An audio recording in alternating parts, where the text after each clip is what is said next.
का समय है और चुनाव तो हर 5 साल में 2 बार आता है।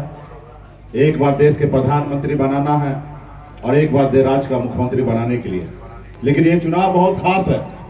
खास इसलिए क्योंकि हमारा देश का संविधान जो है वो खतरे में है। हमारे देश के लोकतंत्र जो व्यवस्था है वो खतरे में है साथियों। इसलिए चुनाव को, जैसे आपके पूर्वज ने देश को आजादी दिलाने के लिए शहीद हो गए हजारों की संख्या में, फिर देश आजाद हुआ, उसी तरीके से ये चुनाव आप सबको, हम सबको लड़ने की आवश्यकता है। ऐसे लोगों को सत्ता से बाहर करना है जो लोग सत्ता में आने के बाद वो सेवक नहीं, वो अपने आप को हिटलर मान रहे हैं, वो अपने आप को मालिक मान रहे हैं, वो संविधान को नहीं मान रहे हैं, वो बनी हुई सरकार को गिरा देते हैं, वो आपके द्वारा चुना हुआ विधायक सांसद को वो पैसे के दम पे खरीद लेते हैं, वो जो उनको चंदा देते हैं उनको धंधा देते हैं, जो चंदा उनको नहीं देते हैं उनको ईडी सीबीआई का नोटिस भेजकर उनको जेल भेजने का धमकी दिया जाता है। आप बताइए देश हमारा ऐसे चलेगा? मोदी जी, आपने 2014 में क्या आपने घोषणा किया था?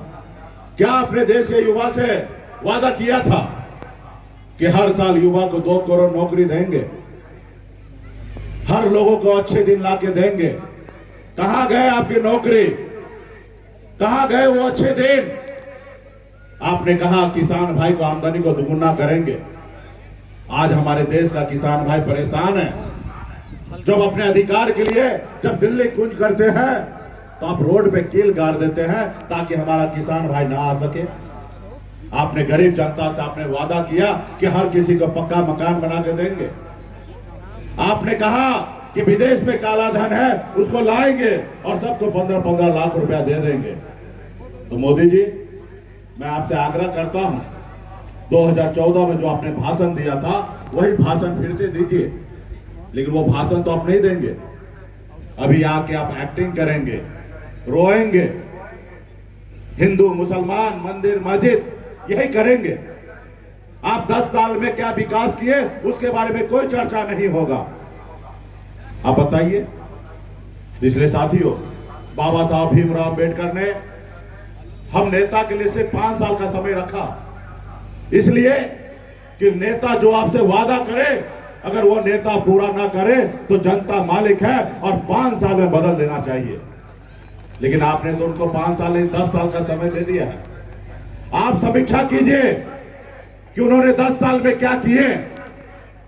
अगर अच्छा किए तो जरूर सोचिए, अगर अच्छा नहीं किए तो आप, जनता जो है मालिक है और आप सोचिए ये देश आपका है और जो लोग आपसे झूठ बोल रहा है उसको सत्ता से उतारिए।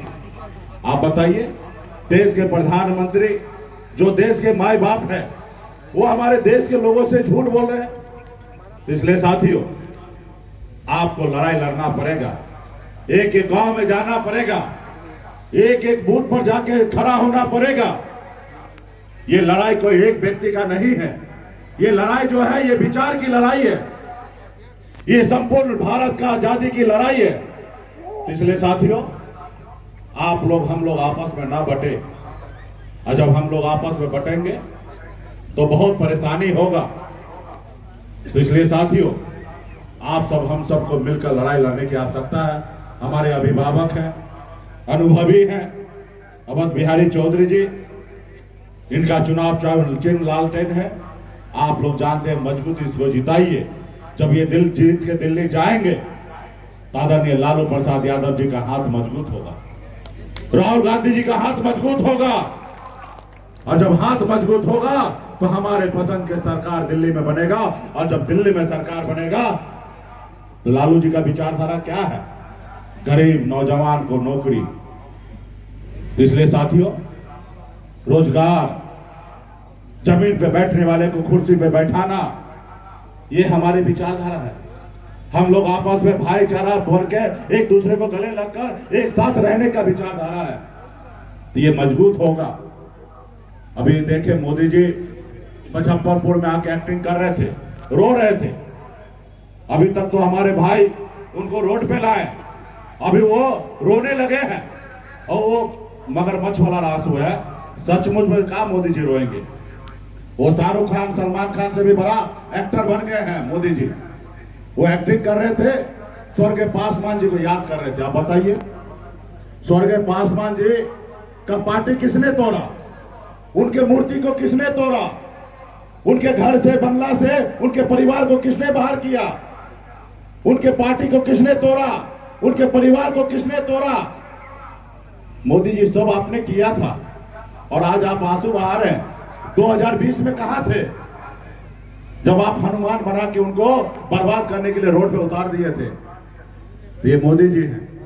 इसलिए साथियों, हम सभी को बचने की आवश्यकता है, और इसलिए आप सभी से आग्रह है कि मजबूती से हमारे इंडिया गठबंधन के साथ रहिए और मजबूती से जिताने का काम कीजिए। एक एक बूथ पर जाइए और मजबूती से अपना फर्ज निभाइए। आज हम अपने आने वाला पीढ़ी के लिए लड़ाई लड़ रहे हैं।